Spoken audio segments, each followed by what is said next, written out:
Good morning बच्चों। कक्षा 11 physics 25 तारीख का वीडियो हम आपको दे रहे हैं। पिछले वीडियो में आपने समाकलन गणित संबंधी आपने फार्मूले लिखे, ठीक है। आज हम कुछ एग्जाम्पल आपको बनाकर भेज रहे हैं, ठीक है। तो चलिए हम सबसे पहले एग्जाम्पल कुछ हम लिए भी थे एग्जाम्पल, कल भी हमने आपको बताया था, लेकिन एक दो एग्जाम्पल हम आपको उस टाइप के बता दे रहे हैं, फिर कुछ लिमिट से संबंधित एग्जाम्पल हम आपको बता देते हैं, या फिर चलिए लिमिट का ही ले लेते हैं। जैसे एग्जाम्पल से यहाँ पर दिया 0 से π/4 लिमिट साइन 2x dx का समाकलन कीजिए।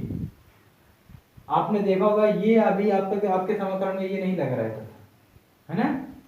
अब ये लिमिट भी लगी हुई है। अगर ऐसे सवाल आ जाते हैं तब आप इनको कैसे सॉल्व करोगे? अगर ये ना होते तब तो आप सीधे सॉल्व कर लेते साइन 2x का समाकलन। एक बार वैसे भी आपको दिखा दे रहे हैं कि साइन 2x का समाकलन आप कैसे करोगे। सबसे पहले आप इस 2x को कुछ भी मान लोगे, 2x बराबर t मान लीजिए, ठीक है। अगर यहाँ सिर्फ x होता तो कोई दिक्कत नहीं। अगर साइन थीटा की जगह x नहीं है, अगर और कुछ है तो उतना बराबर आपको पहले t मान लीजिए, t v कुछ भी मान लीजिए। अब आप इसका अवकलन कीजिए। इसका आप अवकलन करेंगे तो 2 dx dt, वो भी किसके सापेक्ष? t के सापेक्ष। और इधर नहीं x के सापेक्ष, और इधर भी आप x के सापेक्ष t का अवकलन, दोनों साइड में आप x के सापेक्ष समाकलन कीजिए, अवकलन कीजिए। तो x का अवकलन क्या हो जाएगा? 1, और इधर dt बाई dx। भाई इसका अवकलन होगा नहीं, dx उधर ले लीजिए, इधर क्या बचा? dt, और उधर 2 कम 2 नीचे चला आएगा, तो dx का मान क्या आ गया? dt बाई 2, ठीक है। अब आप समाकलन साइन 2x को आपने क्या माना था? t, तो t रख लीजिए, और dx का मान आपने क्या निकाला? dt by 2। अब 1/2 भाग ले लीजिए, ये कांस्टेंट टर्म हो गया, साइन t dt। अब देखिए यहाँ पर साइन t आ गया, मगर t के सापेक्ष समाकलन नहीं हो रहा है। तो यहाँ देखिए जैसे साइन x dx, अगर x होता तो आराम से हो जाता, यहाँ पर 2 लगा था, 2 के कारण आपको इतना करना पड़ा, ठीक है। अब साइन t यही साइन x का हमने समाकलन आपको लिखाया था, साइन x का माइनस cos x, तो इसका हो जाएगा 1/2 तो लगा ही है, और माइनस cos t, है ना।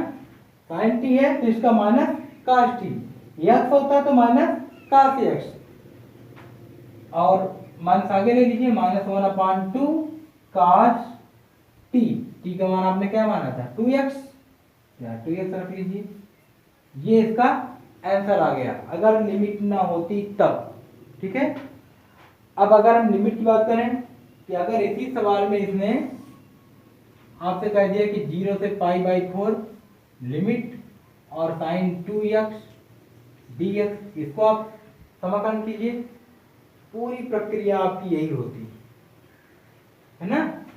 पूरी प्रक्रिया सिर्फ यही होती, जैसे यहाँ भी आप वही काम करते, 2x बराबर t, तो 2 dx/dt, वो dx बराबर dt बाई dx, यहाँ से 2 × 1 बराबर dt बाई dx, dx बराबर हो जाता dt/2, है ना।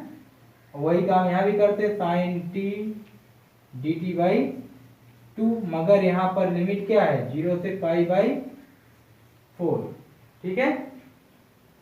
अब आप इसका समाकलन करते तो क्या आपको प्राप्त होता? 1/2 तो आप सीधे बाहर रख दीजिए, इसका समाकलन करते हैं आपको cos t प्राप्त होता है, और यहाँ 0 से π/4। एक चीज ये भी जान लीजिए कि लिमिट भी, अगर आपने t माना है तो लिमिट भी चेंज होगी। लिमिट इसमें कैसे चेंज होगी अगर आपने टी के सापेक्ष माना, क्योंकि यहाँ पे टी आ रहा है। अब टी की जगह हम पाई बाई 4 नहीं रखेंगे। अगर x होता, अगर टी की जगह आप 2x रख दीजिए, फिर आप रख दीजिए पाई बाई 4, हमें कोई दिक्कत नहीं। अगर टी में आपको रखना है तो यहाँ लिमिट भी आप चेंज कर लीजिए। भाई टी बराबर 2x माना है आपने, तो जब x बराबर क्या है 0, लोअर लिमिट आपकी क्या है, इसे कहते हैं लोअर लिमिट। लोअर लिमिट इसे कहते हैं अपर लिमिट। ठीक है, ऊपर की लिमिट। जब x बराबर 0 तब t बराबर क्या हो जाएगा 2 इंटू 0 बराबर 0, t का मान 0 है। जब x बराबर क्या होगा पाई बाई 4 तब t बराबर क्या होगा 2 इंटू एक जगह क्या रख देंगे पाई बाई 4, 2 दूना 4, अर्थात क्या आ गया पाई बाई 2। अब सिर्फ अंतर इतने हैं कि अगर आप टी के अकॉर्डिंग ही करना चाह रहे हो तो यहाँ पर उनकी लिमिट है जो आपने टी पहले जब 0 था x का मान तब आपने टी का मान भी 0 प्राप्त किया, जब x था पाई बाई 4 तब आपने टी का मान पाई बाई 2 प्राप्त कर लिया। बस ये आपको चेंज करना होगा, या इसको चेंज कीजिए या फिर यहाँ टी की जगह 2x रख दीजिए और यही लिमिट आप रखिए। ठीक है, चलिए हमने अब चेंज कर लिया तो हम आपको बता दे रहे हैं। यह माइनस होता है माइनस cos t, तो 1/2 माइनस cos t का मतलब पाई बाई 2, और फिर लोअर लिमिट रखते समय यहाँ माइनस आ जाता है, मगर माइनस इस माइनस का क्या हो जाएगा यहाँ पे प्लस cos t मतलब 0, तो यहाँ हो जाएगा 1/2 पाई बाई 2 cos 90 का मान क्या होता है 0 प्लस cos 0 का मान 1। इस प्रकार से आपको क्या प्राप्त होगा 1/2। ये लिमिट के साथ प्राप्त हुआ और वो बिना लिमिट के प्राप्त हुआ। ये आपका बिना लिमिट का समाकलन है और ये आपका लोअर एंड अपर, ये दो लिमिट से संबंधित समाकलन है। अब इस बस आपको इतना याद रखना है कि समाकलन का पूरा रूल वही है, जो उसका है वो इसका भी है, सिर्फ चेंज कहाँ होता है जहां लिमिट लगी होती है। यहाँ पर लिमिट आपकी 0 से पाई बाई 4 था, तो आपने क्रम से आप इसको हम आपको एक बार फिर से समझा दे रहे हैं कि जब आपने t बराबर इतना बराबर आपने t मान लिया है तो फिर लिमिट भी इसी में रख के t के मान निकाल के यहाँ पे लिमिट भी प्रतिस्थापित कर दीजिए। आपने यहाँ पर x बराबर 0 आपने माना, x बराबर 0 नहीं, x का मान जब 0 होगा तब t का मान क्या होगा, इसी में रखते जाइए। t बराबर 2 इंटू 0 मतलब t बराबर भी 0 आपको प्राप्त हो गया। जब x का मान पाई बाई 4 होगा तो t का मान फिर क्या होगा 2 इंटू पाई बाई 4, 2 का पाई बाई 2 आ गया। आप वो लिमिट आप रखिए। ठीक है, या फिर यहाँ पे t की t बराबर 2x रख देते हैं, 0 से पाई बाई 4 लिमिट लेके चलते, तब भी यही आंसर आपका आता है।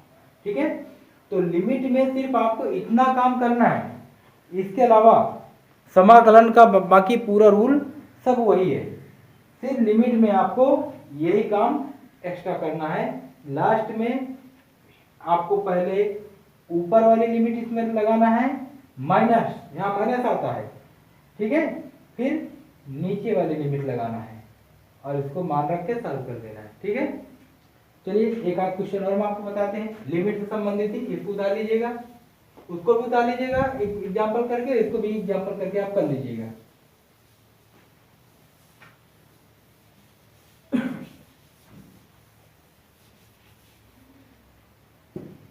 जैसे कह दिया 2 से 3 limit x² plus 2x plus 5, इसका आप समाकलन कीजिए। यहाँ पर लिमिट रखा है, बाकी अभी थोड़ी देर के लिए मान लीजिए लिमिट नहीं है, आप पहले इसका समाकलन कर दीजिए। कैसे करेंगे, अलग अलग करेंगे ना। समाकलन x² dx प्लस 2 तो आप बाहर ले लीजिए, समाकलन x dx प्लस 5 भी आप बाहर ले लीजिए, यहाँ पे कुछ नहीं तो 1 बचा 1dx।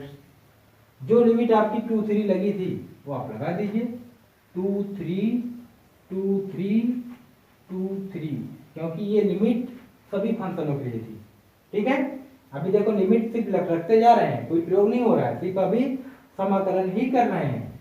इसका समाकलन x की पावर 2 क्या होता है, x की पावर n का, x की पावर n+1 बटे n+1, तो 2+1 अपान 2+1। अब इसमें जो लिमिट आपकी है 2 नीचे 3 ऊपर, अब रख दिया, +2। इसका भी x का समाकलन क्या हो जाएगा, x की पावर 1 होता है तो x की पावर 1+1 अपान 1+1, इसकी भी वही 2 3 लिमिट। ठीक है, +5, यहाँ कुछ नहीं तो 1 है, अगर x का अवकलन 1 होता है तो 1 का समाकलन x होगा, और लिमिट आपकी वही 2 3। ठीक है, अब आप इसमें लगाना चालू करिए, x जाते 3 अपान 3, लिमिट आपकी 2 3 है, प्लस 2 आपका वैसे रखा हुआ है, x स्क्वायर अपान 2 2 3 लिमिट इसमें भी है, 5 x 3 2 3 लिमिट इसमें भी है। अब आपका क्या काम है, लिमिट हटाना। लिमिट हटे कैसे, सबसे पहले आपको अपर लिमिट रखना है, बाद में लोअर लिमिट माइनस करके। तो जब हम पहले घटाएंगे x क्यूब है तो 3 का क्यूब बटे 2, वो बटे क्या है 3 है। ठीक है, सिर्फ एक जगह आपको क्या रख देना है 3, अब माइनस, अब एक जगह क्या रखना है 2, 2 का क्यूब बटे 3, लिमिट का काम इसका हो गया। अगला टर्म चलिए, +2 आपका रखा हुआ है, अब एक जगह क्या रखना है एक बार 3, तो 3 का स्क्वायर है ना बटे 2, फिर माइनस लोअर लिमिट 2 का स्क्वायर बटे 2, इसका भी हो गया, +5, यहां पर पहले 3 फिर -2, बटे में कुछ है नहीं है, बस। अब आप इसको सॉल्व कर लीजिए, देखो 1 3 से 3 घात कर कट जाएगी, 3 3 का 9 आ जाएगा यहाँ पर, और 2 का क्यूब मतलब 8, 8 बटे 3 है ना, +2, यहाँ देखो 3 3 का 9, 9 बटे 2 माइनस 1 2 से 2 कैंसिल हो जाएगा, सिर्फ क्या बचा 2, और 3 में से 2 गए 1, सिर्फ क्या बचा यहाँ पे 5 एक कम 5। अब इसको आपको सॉल्व कर लेना है, 3 × 27 है ना, और 27 में से 8 निकाल देंगे कितना बचेगा 19 बटे 3। ठीक है, प्लस 2 दूना 4, और 9 में से 4 निकल जाएंगे 5 बटे 2, 2 × 5 बटे 2। ठीक है, और +5, तो 5 से 5 कैंसिल हो गया, आ गया